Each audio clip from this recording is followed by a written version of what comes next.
Substance का जो first phase होता है ना, वो बहुत हैप्पी फेज होता है, हनीमून फेज। सो हमारा सपोज एक बच्चा जो बहुत कम बात करता था, कम काम करता था या व्हाटएवर, तो वो सडनली जब नशा अंदर जाता है ना, नशा वो आर्टिफिशियल वो डोपामिन और एक तरह की पावर देता है, तो हमारा जो पेशेंट है वो खुश होता है। जब खुश होता है तो एनर्जी, एक्साइटमेंट, हर चीज़ होती है, तो हम उसको एक अच्छी चीज़ समझते हैं। अच्छा चेंज। तो हम कंफ्यूज हो जाते हैं। कल की शेयरिंग में भी, मॉर्निंग मीटिंग की शेयरिंग में भी यही था।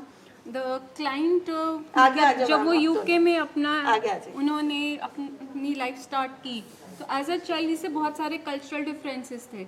मैं पंजाबी बैकग्राउंड से था और वहाँ इंग्लिश स्कूल था, वहाँ पे सारे गोरे थे।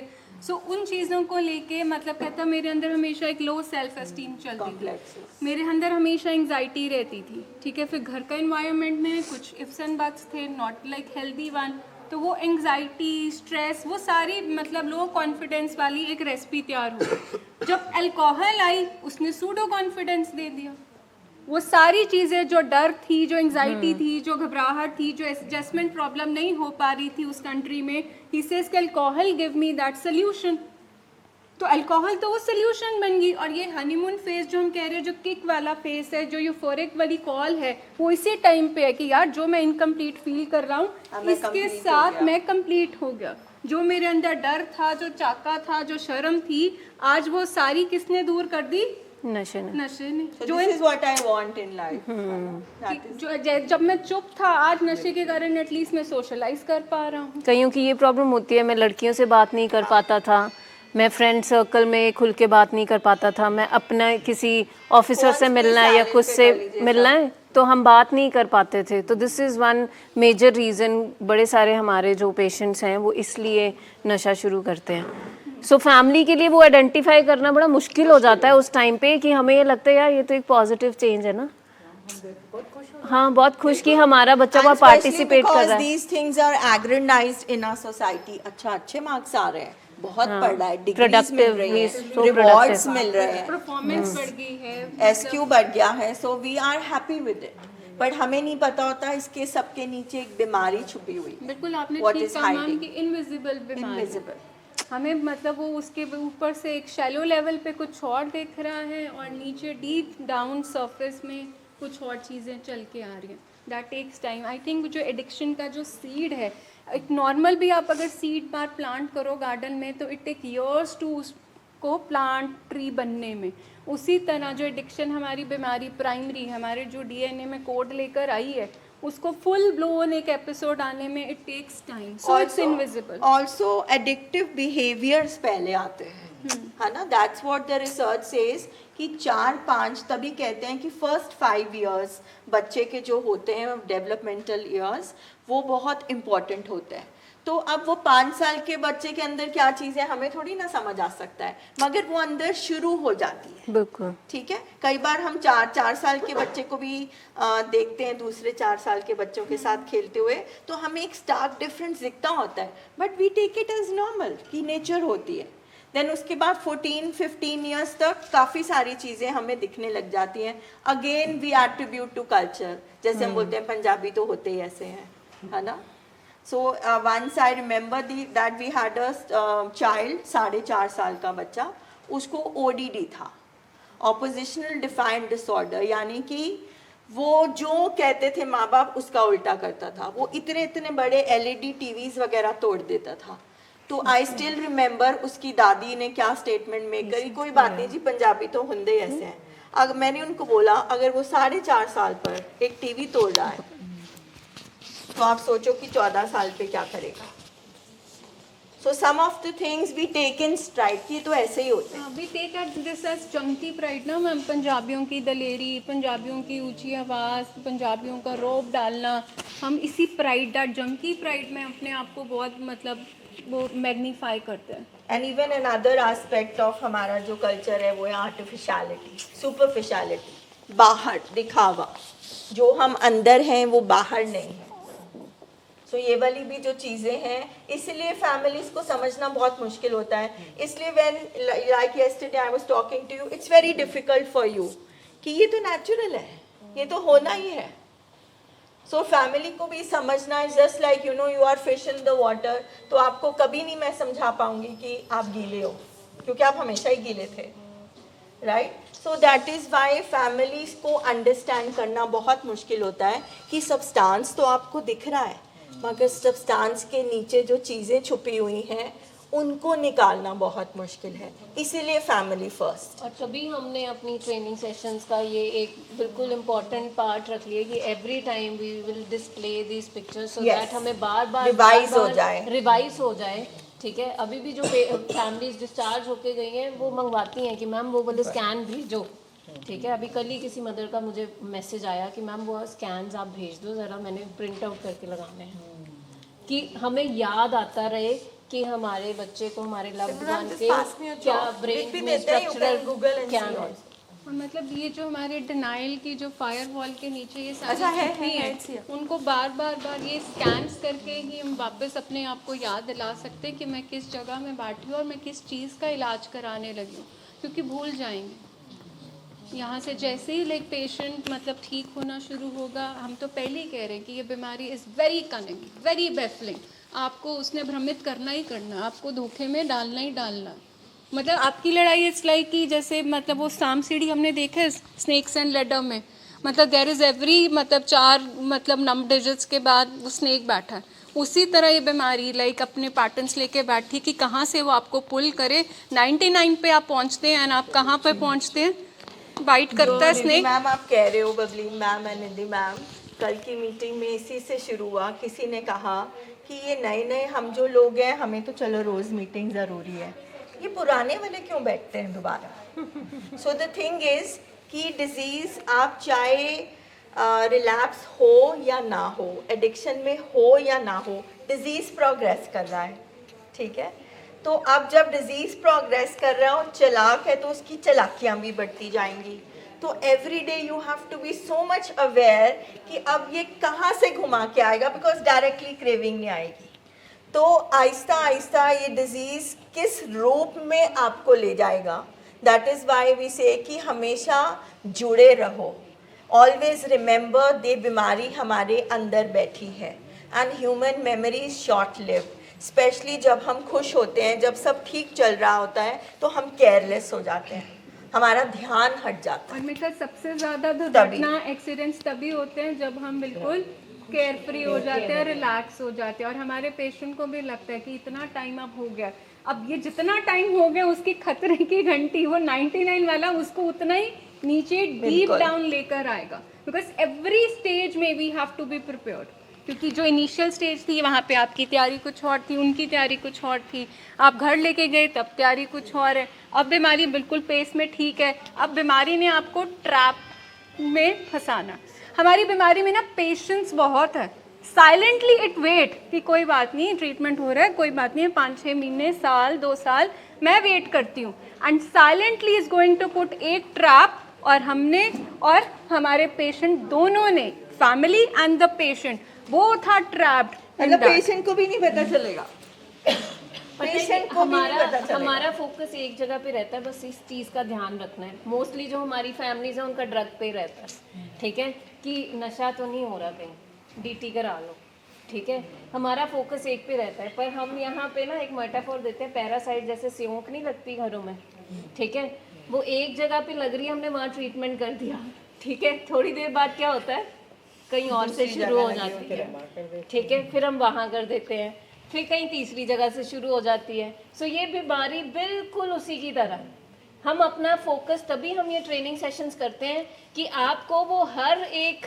चीज़ की ज्ञान हो जाए कि कहाँ कहाँ से वो सियोंक की तरह ना वो बीमारी आ सकती है। बिल्कुल, और आपके घर में कई बार तो मैम ये होता है कि पूरी अलमारी उड़ गई होती है and we come to know अच्छा सियोंक लगी थी, कपड़े भी गए और पूरी लकड़ भी खाई गई। ये बीमारी खोली नहीं होती वो अलमारी, कई बार दिख ही नहीं रही होती, इसलिए हम खोलते ही नहीं है। सिमिलरली तो ये सेशंस में जैसे आपको पता चलता है ना, अच्छा ये चीज़ भी है इसके साथ रिलेटेड, अच्छा ये जो शक आ रहा है ये भी बीमारी के साथ ही है, अच्छा ये जो इतना पैसा खर्चा हो रहा है ये भी बीमारी का ही हिस्सा है। सो वो क्या है, हमें हर एक एरिया और हर एक सिम्टम के बारे में यहाँ पे बैठ के अच्छा ये कितना ज़्यादा हमारे कल्चर और हमारे मूवीज़ ने इसको किया हुआ है। कि अगर कोई बॉयफ्रेंड अपनी गर्लफ्रेंड पे शक कर रहा है तो हम बोलते हैं वो बड़ा पोजेसिव है, एंड यू फील नाइस, अच्छा ये मेरे लिए इतना सोचता है possessive, so we see the positive aspect to इट। अब आप बताओ, जहाँ पे एस्पेक्ट्स ही नहीं क्लियर है ना, हमारी अपनी अंडरस्टैंडिंग ही डिफरेंट है, अब उसको बिल्कुल डिफरेंट पर्सपेक्टिव से देखना कितना मुश्किल है। It is so difficult. मतलब वो ऑब्सेशन ऑफ मतलब पार्टनर, सलमान खान की movie, so obsession is something wow, मतलब क्या हद तक प्यार करता and even the girls take pride, मजा आता है यार, somebody so caring, जो मेरे को अच्छा हर जगह चेक कर रहा है, फोन कर रहा है, ये नहीं पता कि यही प्यार कल को सफोकेट करने वाला है, that is going to strangle you out. So on one hand it is right that थोड़ी बहुत सब चीजें सबके अंदर होती है, थोड़ा शक, थोड़ा डर, इनसिक्योरिटी, बेचैनी, मतलब उदासी, हर इमोशन फीलिंग हम सब के अंदर होती है। But the only thing is we reach the hospital and we reach the clinical situation जब वो एक नॉर्मल पैरामीटर से हटकर ज़्यादा हो जाए। These are the things, yes. These are the things, yes, we have to understand. Because we being the humans, जो ma'am कह रहे हैं कि इमोशंस तो हम सब में है, गुस्सा तो हम सबको आता है, स्ट्रेस हम सबको आता है, एंग्जाइटी हम सब फील करते हैं, ठीक है। तो अगर हम कोई खुशी हम सब फील करते हैं, कई बार हमें भी लगता है यार शायद मेरे बारे में बात कर रहे हैं ये दो जने जो बैठे हैं, ये सब मतलब आइडिया ऑफ रेफरेंस तो हमें भी यहाँ लगता है। बट व्हेन इनका ऑर्डर से डिसऑर्डर तभी बोला गया ना, वो ऑर्डर जो एक नॉर्मल था 4 to 6 वाला, उस ऑर्डर से either it has gone very low और वेरी हाई, देन हम कहते हैं कि प्रॉब्लम है। इसलिए पेशेंट को अब क्या बोला गया है कि उसको बोला एंग्जाइटी डिसऑर्डर, ठीक है, स्ट्रेस मैनेज नहीं हो रहा, ठीक है, उसका अब ये आइडिया ऑफ रेफरेंस डिल्यूजन में बदल गया है, पक्का हो गया कि जी मेरे खिलाफ ही बातें कर रहे हैं। सो ये है कि उसका जब ऑर्डर खराब हो गया, डिसऑर्डर हो गया, देन हम कहते हैं कि हमें हेल्प की ज़रूरत है। अच्छा, वो डिसऑर्डर हम देख कैसे पाते हैं? इसीलिए सबसे पहले फर्स्ट चीज़ डिटैचमेंट सिखाई जाती है कि अपने पेशेंट को और अपने रिश्ते को अलग करो। बिकॉज अगर हम रिश्ते को देखेंगे, बिकॉज फैमिली सिस्टम एक ऐसी चीज़ है, जब हम रिश्ते को देखते हैं तो हमारे इमोशंस फीलिंग्स आ जाते हैं, वो पर्दा कर देते हैं, मेरा आ जाता है, मेरा इंटाइटलमेंट आती है, मेरा बच्चा नहीं हो सकता, या अगर मेरा बच्चा ऐसा कह रहा है तो इसकी वजह से कह रहा है, बिजनेस की वजह से कर रहा है, उसकी वजह से कर रहा है, सो वो हम एक्सटर्नल रीजंस पे डाल देते हैं। तो ये जो मेरा शब्द है, ये जो इंटाइटलमेंट है, ये जो अटैचमेंट है, ये बहुत देर तक डिजीज़ नहीं देखने देती। इतना तक कि अगर आपके सामने बैठ के भी आपका पेशेंट अगर सब्सटेंस यूज़ कर रहा है तो आपका दिल कहेगा नहीं ये सच नहीं है, शायद ये कुछ और है। इस हद तक हमारा अटैचमेंट जाता है। इसलिए इस बीमारी को पहचानना ही कितना मुश्किल है। पेशेंट को तो उसने हाईजैक कर लिया, तो पेशेंट ने कभी नहीं देख पाना, मगर फैमिली को देखना भी कितना मुश्किल है, क्योंकि बीमारी के साथ रह के हम भी बीमार हो। हाँ, मैं तो कह रही हूँ हमारा स्पेक्ट स्कैन बहुत जल्दी होगा, है फैमिली का ब्रेन भी कराओ, very important. And I am sure होंगे स्ट्रक्चरल चेंजेस। हाँ, यस, 100%। बिकॉज हमने शायद सब्सटेंस नहीं लिया, बट हम उसी साइकोलॉजिकल साइकिल से ना, साइकोलॉजिकल एडिक्शन जो है हमारे लव्ड वन को ठीक करने की, जो हमें एडिक्शन लगी हुई है, हम उन्हीं स्टेजेस से गुजरे हैं जिस स्टेजेस से वो गुजरे हैं। हमारे में भी तो बिहेवियरल चेंजेस आए हैं बिल्कुल। During that tenure. हमारे में अब हम देख रहे हैं कि हमारे बिहेवियर कैसे चेंज हुए हैं।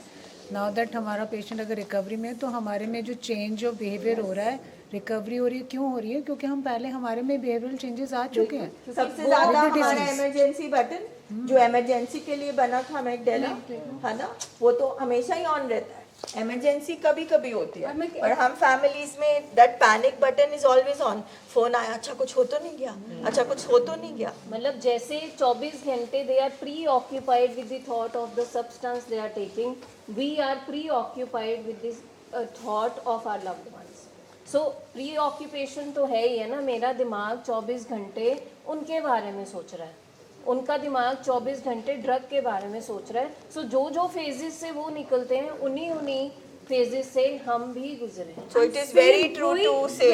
विड्रॉल वही फैमिली भी बिल्कुल। एक्सपीरियंस करती है जब वो लव्ड वन को रिहैब में छोड़ती है। वही जैसे उनको फेयर होता है कि मैं नशे के बिना रह पाऊंगा, और हम भी विड्रॉल एक्सपीरियंस कर रहे होते हैं कि उसका वहाँ पे दिल लग रहा होगा कि नहीं लग रहा होगा, उसने ठीक से खाना खाया होगा कि नहीं खाया होगा।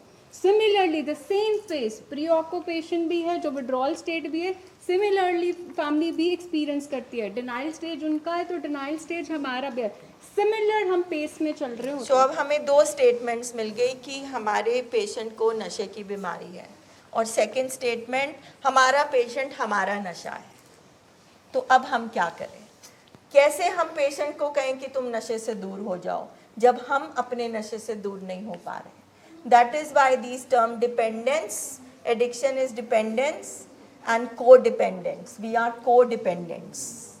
एक मैं एग्जांपल देती हूँ। अभी हफ्ते पहले ना एक मदर और फादर आए, महीना हो गया पेशेंट का ना, तो फ़ोन उन्होंने किया कि मैम हम कल लेने आ रहे हैं। मैं कहा चलो आपने कल लेके जाना ना, आप एक बारी मेरे पास पहले शाम को आओ, ठीक है। मैम भी थे, सो वो लोग आए, दोनों पेरेंट्स आए। सो चलो हमने उनकी एक्सप्लोर किए कि क्या फियर्स हैं। ऑब्वियसली पेशेंट थ्रेटन करते हैं तो उनके अपने फियर्स होते हैं, ये वो। एंड में आके नमता मैम मदर ने बोला कि मैं अपने दिल दा की करा जेड़ा मेरा दिल नहीं लगता घर, ठीक है। सो ये इस चीज़ की बात कर रहे हैं मैम कि हमारे अंदर भी तो वो एक विड्रॉल आ रहा है ना, मतलब सारी चीज़ों के पीछे घूम के एंड में father was strong but mother wanted to take him, ठीक है। वो क्यों? क्योंकि एंड में कहीं ना कहीं मदर कहते मैं अपने दिल दा की करा, मैनू भी तो नहीं नींद आती। और यही हमारा पेशेंट कह रहा है। हाँ, वो कह रहा है मैं नहीं रह सकता नशे के बिना, तो वो क्या डिफरेंट कह रहा है? उसको हम कैसे गलत बोल सकते हैं? अभी कल परसों की बात है, ये जो मैम बता रहे हैं को डिपेंडेंसी की। हमारा एक पेशेंट था, उनकी फैमिली आई मिलने के लिए, जस्ट टच एंड गो करते हैं हम इनिशियली ना, तो आए एंड दे सेड कि हमारा जितना भी फ़ोन पे बात हुई है इट वाज वेरी गुड, बड़ा अच्छा बिहेव किया। हम तो हैरान ही हो गए कि इतनी जल्दी इतना अच्छा बिहेव करना शुरू हो गया। जैसे ही फैमिली आई पेशेंट पूरा अग्रेसिव हुआ, मैनिपुलेटिव हुआ, सब हुआ। तो टच एंड गो का मतलब होता है हमने कुछ देर के लिए मिलना होता है, it should not be very prolonged. तो टच एंड गो कराया, फैमिली को बताया and family could see he is getting aggressive. तो फैमिली को पता भी था कि हमें इतनी देर नहीं रुकना चाहिए। So what happen, family went. अभी वो 15 मिनट हुए गए और मुझे मम्मा की कॉल आई उस पेशेंट की, and she literally cried on the phone for 25 minutes. It was difficult for me to manage on phone, but then I told her कि मैम मुझे आपकी बात ही नहीं समझ आ रही है, पहले आप शांत हो जाओ, रिलैक्स करो, पानी पियो। मैं आई सी तुसीं मैनूं मिलन नहीं दिता, मैं तो अपने दिल की गल ही नहीं की, मैं तो वेख्या ही नहीं उन्होंने, ठीक है। So but then I told okay आपको मिलना है, आप आ जाओ, दोबारा आ जाओ, टच एंड गो करा सकते हैं, लेकिन पहले आप अपने आप को रिलैक्स करो। एंड देन सेड कि अच्छा मेरी गाल ही करा दो फ़ोन पे। आई सेड मैं ऐसे नहीं करा सकती बिकॉज मुझे आपकी लैंग्वेज नहीं समझ आ रही, उसको कैसे समझ आएगी। So I told, father was very strong, so मैंने उनको बोला इनको पहले रिलैक्स कराएं, डीप ब्रीदिंग कराएं, पानी पिलाएं, फिर कॉल कीजिए, फिर मैं बात सुनूंगी और समझूंगी। सो यहाँ पे जो बात हो रही है को डिपेंडेंसी की, उसमें मैं ये भी बता दूँ, अभी मैम ने बहुत क्लियरली बताया, हमने सब्सटेंस यूज़ नहीं किया, फैमिली ने, किसी ने भी, लेकिन जो हमारी र्यूमिनेशन ऑफ थॉट्स हैं, हमारा जो प्री फ्रंटल कॉर्टेक्स इतना इन्वॉल्व हुआ है हमारे लव्ड वन को लेके, उसमें हमारी बेचैनी, घबराहट, एंग्जाइटी, डिप्रेशन बहुत कॉमन है। डिप्रेशन फैमिलीज़ में when their loved one is into addiction. पहली बात एक्सेप्टेंस नहीं आती, दूसरी बात उनको बुरा लगता है, इंसल्टिंग फील होता है, तीसरी बात उनको लगता है ये मैनेज ही नहीं होएगा, वो होपलेस हो जाते हैं एंड हेल्पलेस भी फील करते हैं।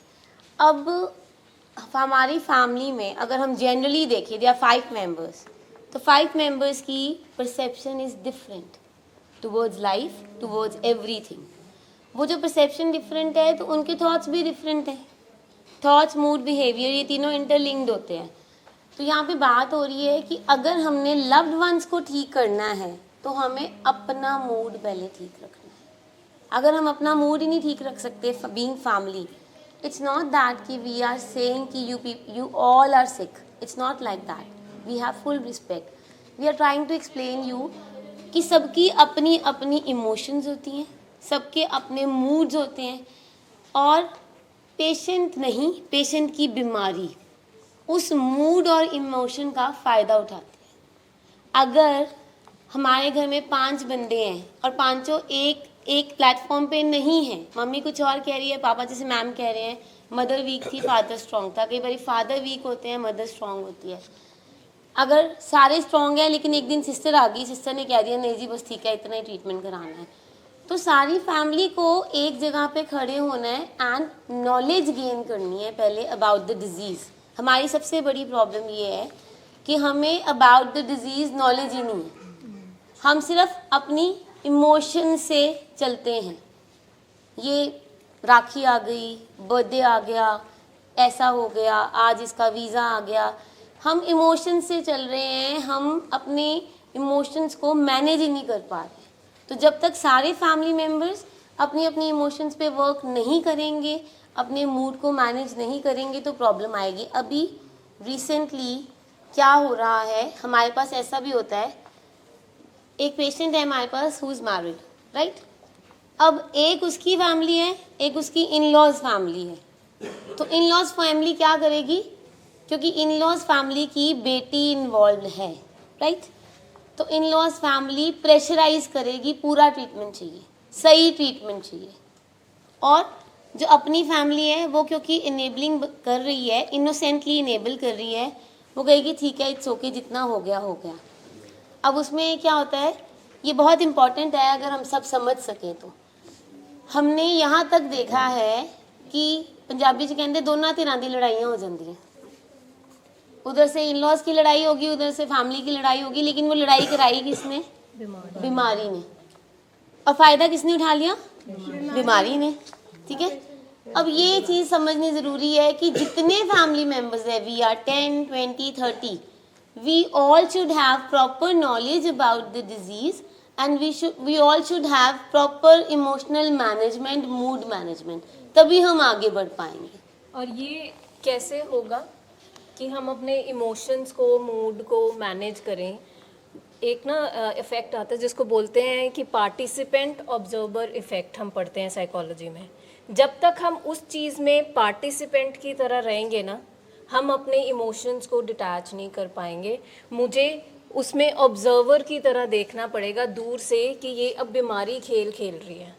जब तक मैं दूर होके एक ऑब्जर्वर की तरह, जैसे आप स्टेज पे देखते हो ना, आप पार्टिसिपेट कर रहे हो तो वो आप फील कर रहे हो, ठीक है, कि ये मेरा बेटा है, ये मेरा हस्बैंड है, ये साडा जवाई है, ये इदां किवें कर सकदा है। जदों मैं ऑब्जर्वर एक दूरबीन दी नज़र नाल एक दूरों देख रहा कि चल रहा है जो भी, ठीक है। सो एक ही है, हुण मैं अपनी दृष्टि जिहड़ी हैगी वो चेंज कर ली है कि एक की ये बीमारी खेड रही है, ये जो भी ये शक कर रहा है, वहम कर रहा है, गुस्सा कर रहा है, साडी बेटी का नुकसान कर रहा है, ठीक है, पैसे का नुकसान कर रहा है, एक किहड़ी चीज़ कर रही है, ये बीमारी कर रही है। जदों तक तुसीं उहनूं पार्टिसिपेशन करते रहोगे ना उस इंसीडेंट दे विच, उस इवेंट दे सिचुएशन दे विच, उदों तक तुसीं इमोशनली उहनूं डिटैच होकर नहीं देख सकते। जिवें नमता मैम ने भी किया, ठीक है, कि आपां इमोशनली अपने आप नूं थोड़ा जिहा डिटैच करके उस चीज़ ਨੂੰ ਸੰਭਾਲ ਸਕਦੇ ਹਾਂ। ਬਿਕੋਜ਼ ਇਮੋਸ਼ਨਲੀ ਜੇ ਤੁਸੀਂ ਰੈਗੂਲੇਟਡ ਨਹੀਂ ਹੋ, ਠੀਕ ਹੈ, ਸੋ ਅਸੀਂ ਭਾਵੁਕ ਹੋ ਕੇ ਹਮੇਸ਼ਾ ਆਪਣੇ ਬੱਚੇ ਵਾਸਤੇ, ਆਪਣੇ ਲਵਡ ਵਨ ਵਾਸਤੇ ਨਾ गलत डिसीजन ले लवांगे। उसमें मैं ऐड करना चाहती हूँ एक बात कि सबसे पहले उसके लिए एक बड़ा कॉमन एग्जाम्पल है हमारे घर में, स्पेशली लेडीज़ के साथ होता है। मान लीजिए घर में मेहमानों ने आना है, गेस्ट ने आना है ना, तो सुबह से हम लगे हैं खाना वाना पकाने में एंड ऑल, और उस दौरान क्या होता है कि हम भूल जाते हैं कि हमने भी खाना खाना है, हम सुबह से भूखे पेट हैं, ठीक है। अल्टीमेटली हमें पता जब तक एसिडिटी या गैस या माइग्रेन हो जाती है शुरू, बिल्कुल वही चीज़ फैमिली में होती है। बिकॉज फैमिली एक सिस्टम है। अगर फैमिली में 5 जन रहते हैं ना, तो फैमिली का एक कलेक्टिव कोई बिलीफ सिस्टम होता है, तो उसमें क्या होता है कि उसमें हम मर्ज हुए होते हैं एक दूसरे की बाउंड्री में, और हमें पता ही नहीं चलता हमारा इमोशन क्या है, हमारी फीलिंग क्या है। फैमिली सिस्टम को इतना ज़्यादा अनहेल्दी वे में भी इम्पोर्टेंस दी गई है कि हम एक दूसरे में अपने आप को देखते हैं, जैसे हम बोलते हैं बेटा खुश है तो मैं खुश, हस्बैंड खुश है तो मैं खुश, तो उसमें हमारी अपनी कभी भी एक आइडेंटिटी, अपने आप को समझना वो नहीं रहता। तो ये फैमिली फर्स्ट, ये प्रोग्राम ये कहता है जब आपको अपना नहीं पता, जब आपको अपने इमोशंस आइडेंटिफाई नहीं आ रहे हो पा रहे, जब आपको अपनी फीलिंग्स नहीं पता चल रही, जब आपको पता ही नहीं चला आप इतनी देर भूखे पेट थे, आपके अंदर क्या चल रहा है, आप पेशेंट को कैसे मैनेज करोगे? और सबसे इम्पॉर्टेंट है जब हम बात फैमिली की करते हैं तो फैमिली को एक यूनिट, एक इंस्टीट्यूशन बोला जाता है जहाँ पे इंटरडिपेंडेंस मीन्स कि कुछ आप करोगे कुछ हम करेंगे। मतलब अगर 4 लोग हैं उस फैमिली में तो हर किसी का एक रोल डिफाइंड होता है, तभी बोला है फैमिली में। बट हमारी फैमिलीज में इंटरडिपेंडेंस की जगह हम डिपेंडेंट हैं, को डिपेंडेंट है। तो हम इंटरडिपेंडेंट वाला जो हमारा जो एथिक था, जो इशू था, वो रिजॉल्व ही नहीं होता। दूसरा, हमारी फैमिलीज में बाउंड्रीज नहीं है। जैसे ये सब कह रहे कि दूसरे में अपने आप को हम ढूंढते हैं, इसका मतलब मेरी इमोशनल बाउंड्री नहीं है, मैं अपनी इमोशंस की वैलिडेशन दूसरे से ही करवा रही हूँ। मेंटल बाउंड्री, मेरी सोचें भी, उनकी भी कोई एक सेट डिफाइन कोई बाउंड्री नहीं है। मेरी सोचें भी किस में चल रही हैं, रादर उसी के अंदर चल रही हैं। तो हमारी बाउंड्रीज भी इसमें हमेशा वायलेट हो रही हैं। इंटरडिपेंडेंस की जगह हम को डिपेंडेंट, डिपेंडेंट हैं। तो इसलिए हमारी फैमिलीज को हमेशा डिसफंक्शनल कहते हैं, क्योंकि ना रोल डिफाइंड है, ना बाउंड्रीज यहाँ पे डिफाइंड है, ना यहाँ पे रिस्पॉन्सिबिलिटी डिफाइंड है। सो बहुत सिंपल शब्दों में हम ये कहेंगे कि जो हम पेशेंट से एक्सपेक्ट करते हैं वो हम खुद नहीं कर रहे। जब बोलते हैं ना फैमिली कहती हमारी क्या गलती है, गलती नहीं है, बस ये सिस्टम ही कुछ ऐसा चलता आ रहा है, गलती नहीं है। बट द थिंग इज कि वो सारी चीज़ें हमारी फैमिलीज़ के अंदर हैं, क्योंकि हम अनहेल्दी फैमिलीज़ हैं। जो निधि मैम ने बातें कही वो हमारी फैमिलीज़ में नहीं है। हमें emotions, feeling, boundary, discipline, the healthy belief system, communication कैसे करते हैं, नहीं है। तो जब हम सारी की सारी चीज़ पेशेंट पर डाल देते हैं, तो हम जब रूट्स में आते हैं, जब यहाँ बैठते हैं, तो हम देखते हैं अच्छा हम तो खुद ही नहीं करते, तो हम पेशेंट को कैसे सिखाएं? हमारे सवाल भी तो यहाँ पे आके ऐसे ही होते हैं, मैम ये सीरियस हुआ, मैम इसकी डिनायल गई, मैम ये मीटिंग्स ध्यान से सुनता है। मतलब मैं कहती हूँ कि जो हम सवाल उनके लिए पूछ रहे हैं, पहले एक बार अपने आप से हम पूछ लें, हमारी डिनायल चली गई है, हम मीटिंग सुन रहे हैं, हम उसको अप्लाई कर रहे हैं, हमने पूरा सरेंडर कर दिया है। सो जो हम सवाल, जैसे नाम था मैम ने बोला कि जो हम उनसे एक्सपेक्ट कर रहे हैं, ठीक है, वो हमें शुरुआत करनी पड़ेगी। सो जो सवाल आप लेके आते हो वो पहले अपने आप से एक बारी करो कि जो मैं सवाल करने जा रही हूँ क्या मैं वो खुद कर रही हूँ, बिकॉज मेरे करे बिना तो नहीं होगा। यही हम यहाँ पे कह रहे हैं फैमिली फर्स्ट में, ठीक है, कि आपके करे बिना नहीं होगा। सो क्या हम कर रहे हैं? जब हम एक सिंपल सी एग्जांपल देते हैं कि भाई हमारे घर में पाठ रखा है और हमारा पेशेंट नहीं आएगा तो उसे दुख होगा, ये क्वेश्चन अपने आप से दोबारा पूछो कि पेशेंट को दुख होगा सोच रहे हो, या आपको दुख होगा कि आपका पेशेंट नहीं है घर पे? ये छोटे छोटे चीज़ें हम रोज सुनते हैं। सो उसमें हमें हर चीज़ में, अपने हर शब्द में, हर स्टेटमेंट में आइडेंटिफाई करना है, am I talking about myself, मैं अपना सोच रही हूँ कि सारे होंगे, मेरा बेटा नहीं होगा, तो ये माँ का दुख बोल रहा है, बाप का दुख बोल रहा है, बीवी का दुख बोल रहा है, या हम एक्चुअली पेशेंट के दुख के बारे में सोच रहे हैं? This is called detachment with love, क्योंकि हम सब रिश्तों में जुड़े हैं, अटैच तो हम हैं, और हम कह ही नहीं सकते कि रिश्तों में हम अपनी अटैचमेंट छोड़ दें। But when it comes to, एक जब कहते हैं रिकवरी प्रोग्राम में, तो कहा जाता है डिटैच विद लव, इनडिफरेंट नहीं होना, बट एक बिल्कुल जैसे एक अलग डिटैच होके, अलग होके, अटैचमेंट विद डिटैचमेंट, मतलब विद लव, मतलब आपने उनसे अलग होके देखना है कि उसके लिए राइट थिंग क्या है, तभी इसको डिटैच विद लव बोला गया कि अटैचमेंट को डिटैचमेंट करना है, इनडिफरेंट नहीं होना, बट लव के साथ, मतलब एक थर्ड पार्टी बन के, एक स्पेक्टेटर बन के आपको देखना है कि उसको लगेगा बुरा कि मुझे लग रहा है बुरा। जो आज का हमारा एजेंडा भी इसीलिए रखा गया फैमिली फर्स्ट। फैमिली फर्स्ट का सिंपल मतलब है, फैमिली फर्स्ट नहीं कि हम आपको आज अवार्ड फंक्शन नहीं दे रहे, इट सिंपली मीन्स कि पेशेंट्स तब रिकवरी में आएंगे, पेशेंट्स का डिनाइल तब टूटेगा। हाँ, जब आप पहली कदम, पहली अगर आप नींव पत्थर, आपकी फाउंडेशन अगर स्ट्रांग होती है तो उसके ऊपर इनकी इमारत चलेगी। अगर आज फैमिली फर्स्ट उनकी फाउंडेशन, वो आज प्रोग्राम को नहीं समझ रहे हैं, प्रोग्राम का ट्रीटमेंट क्या है, प्रोग्राम ये बीमारी का नेचर और कोर्स क्या है, फॉलोअप्स क्यों ज़रूरी है, ठीक है, यहाँ कितनी देर चलेगा, उसका प्लान चलेगा, ये किसको पहले अंडरस्टैंड करना, उनकी तो बारी आप भूल जाइए। इसलिए किस लिए लिखा है फैमिली फर्स्ट, क्योंकि बीमारी तो ऐसी है, ये स्पेक्ट स्कैन्स देख के भी ये लोग बोलेंगे ये तो साढ़े होंगे, वो तो दसना है, मेरा थोड़ी है, ठीक है।